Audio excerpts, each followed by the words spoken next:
Muy bien, dicen que más vale tarde que nunca, así que hoy vamos a continuar con la lectura de este libro, El cielo.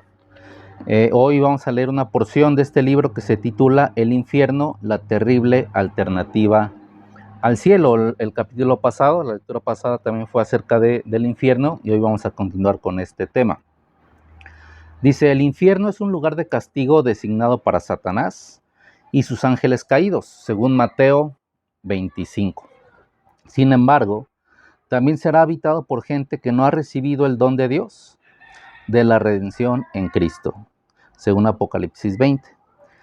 Después del retorno de Cristo, habrá una resurrección de creyentes para la vida eterna en el cielo y una resurrección de inconversos para una existencia eterna en el infierno, según Juan, capítulo 5, versículos 28 y 29. Los que no han sido salvos, es decir, todos aquellos cuyo nombre no ha sido escrito en el libro de la vida del Cordero, serán juzgados por Dios de acuerdo a las obras que han hecho, las cuales han sido registradas en los libros del cielo, según Apocalipsis 20 también. Debido a que estas obras incluyen el pecado, las personas que están por su cuenta sin Cristo no pueden entrar a la presencia de un Dios santo y justo y serán enviadas a un lugar de destrucción eterna, según Mateo 13, versículos del 40 al 42. Entonces, vemos que va a haber una resurrección de los muertos. La Biblia nos habla de esto.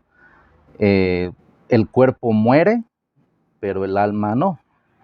Hay un teólogo y escritor, C.S. Lewis, no sé si has escuchado los libros de las crónicas de Narnia, él escribió esos libros, y él dice esto: no tenemos un alma, somos un alma. Lo que tenemos es un cuerpo. Entonces, el cuerpo muere, pero el alma sigue viviendo. Entonces, cuando venga Jesucristo, nuevamente, los muertos van a resucitar. Entonces, los que hayan creído en Jesús, en la salvación de Jesucristo, recibirán un nuevo cuerpo para vivir eternamente con Él en el cielo. Y aquellas personas que murieron sin haber puesto su fe en la obra redentora de Cristo, tendrán un cuerpo nuevo, pero para ir al infierno, apartados de Dios. Dice, el infierno no va a ser como se presenta a menudo en las tiras cómicas, una sala enorme en donde la gente entre trago y trago comparte sus aventuras en la tierra. Más bien será un lugar de completa desdicha. Será un lugar de castigo a conciencia por los pecados sin ninguna esperanza de alivio. Entonces, bíblicamente vemos cómo el infierno es un lugar de tormento, es un lugar de sufrimiento, y es un lugar de sufrimiento eterno. Tenemos la idea de que el infierno va a ser un lugar muy divertido, ¿no? En donde ahí vamos a divertirnos todo el tiempo con la gente que nunca puso su fe en Dios, pero no, realmente el infierno bíblicamente es un lugar de tormento. Ahora, ¿por qué puede ser un lugar de tormento? Porque estás apartado completamente de Dios y para siempre. Dios es la fuente de vida, Dios es la fuente de gozo, Dios es la fuente de paz. Y si tú estás apartado completamente y para siempre de Él, en donde no hay Dios, no hay orden, en donde no hay Dios, no hay vida, hay muerte, hay sufrimiento, entonces hay caos, y el infierno es un lugar en donde Dios no estará presente. Entonces es un lugar de tormento. ¿Qué dice Jesús acerca del infierno? Dice, muchos libros niegan el infierno. Algunos adoptan el universalismo, la creencia de que toda la gente al final será salva. Algunos consideran que el infierno es la invención de profetas de mirada furiosa obsesionados con la ira. Sostienen que los cristianos deberían adoptar el camino más elevado del amor de Cristo. Pero esta perspectiva pasa por alto una realidad muy notoria. En la Biblia, Jesús dice más que nadie sobre el infierno. Mateo 10, Mateo 13, Marcos 9, etc. Se refiere al infierno como un lugar y lo describe en términos gráficos, incluyendo fuegos ardientes y el gusano que no muere. En su historia del hombre rico y Lázaro, Jesús enseñó que en el infierno los malvados sufren terriblemente. Están completamente conscientes, retienen sus deseos, recuerdos y razonamiento. Anhelan alivio, no pueden ser consolados, no pueden salir de ese tormento y han sido despojados de esperanza, según la historia que la encontramos en Lucas 16, del 19 al 31. El Salvador Jesucristo no podría haber pintado un cuadro más desolado o gráfico. Entonces, si tú recuerdas esa historia de el hombre rico y Lázaro, pues el hombre rico va al infierno, y ahí dice, ¿no?, que él anhela por lo menos que Lázaro le dé una gota de agua para remojar su lengua, y se le explica que no puede, eso no es posible. Entonces el hombre rico dice, bueno, pues váyanle, avísenle a mi familia, yo tengo hermanos, testifíquenles de este lugar para que ellos no vengan acá, ¿no? Que eviten este sufrimiento. Y después, pues Abraham le dice, bueno, para eso están los profetas, ¿no?, de parte de Dios, para testificar acerca de este lugar. Entonces tenemos la palabra de Dios que nos habla acerca del infierno. Tenemos la palabra de Dios que nos habla acerca de lo que es principalmente este libro, acerca del cielo.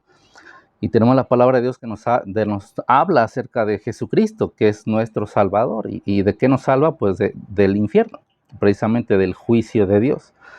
Entonces, no es una idea que alguien inventó, es bíblico, el infierno, y es un lugar real de tormento, de sufrimiento eterno. Dice, ¿cuánto va a durar el infierno? Aquellos irán al castigo eterno, dijo Jesús, de los injustos, y los justos a la vida eterna. Mateo 25, 46.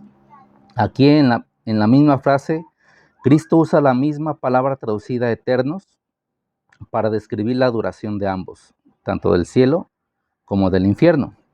Así que, si el cielo va a ser una experiencia consciente para siempre, el infierno debe ser una experiencia consciente para siempre también, ¿no? Uno es para gozo, otro es para sufrimiento.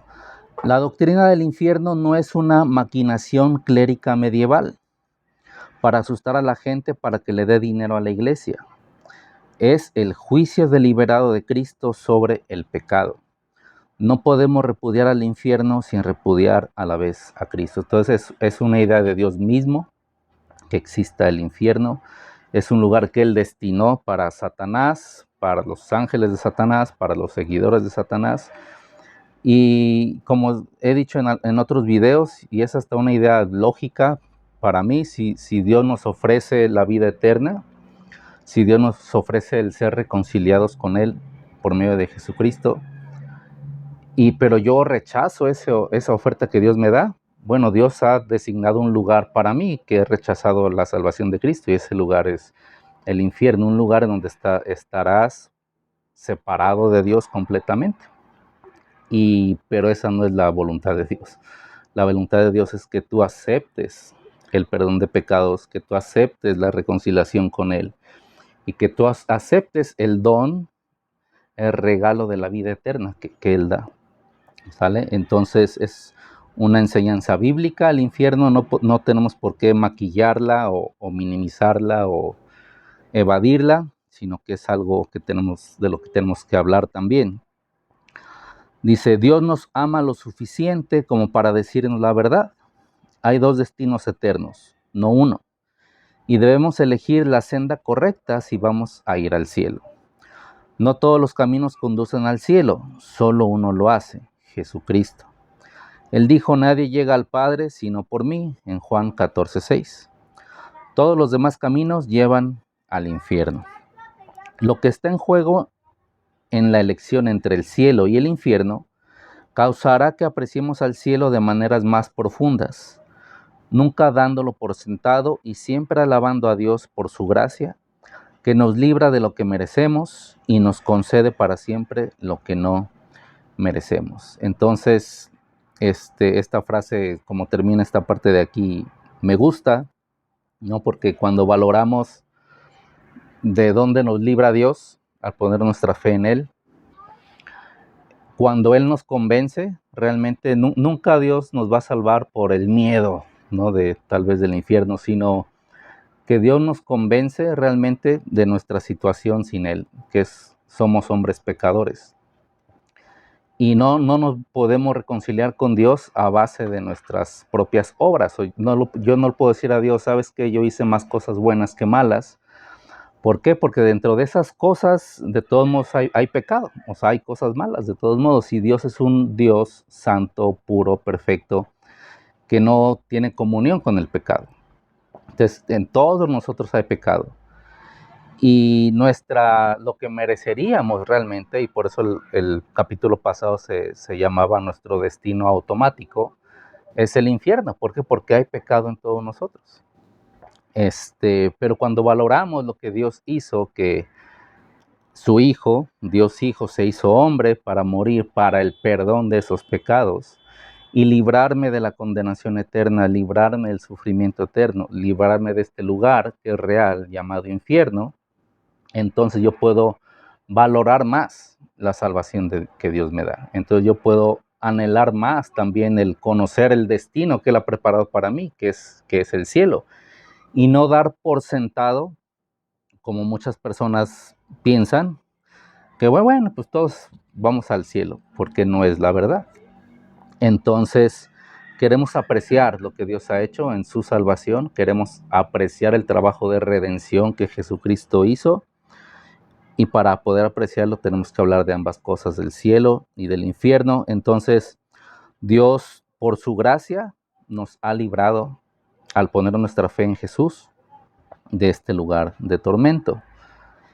Y por su gracia también, gracia es un favor que no merezco, por su gracia también me concede para siempre lo que nunca pude haber ganado por mis propios méritos, que es el cielo, ese lugar eterno que Dios ha preparado para los que han puesto su fe en Jesús. Entonces te invito a que pienses un poquito de esto y que pongas tu fe en Jesucristo. En Él hay perdón de pecados, en Él hay esperanza, en Él hay vida eterna. Y vamos a seguir leyendo este libro que nos habla acerca de eso, de ese lugar que Él nos ha preparado para que estemos para siempre con Él.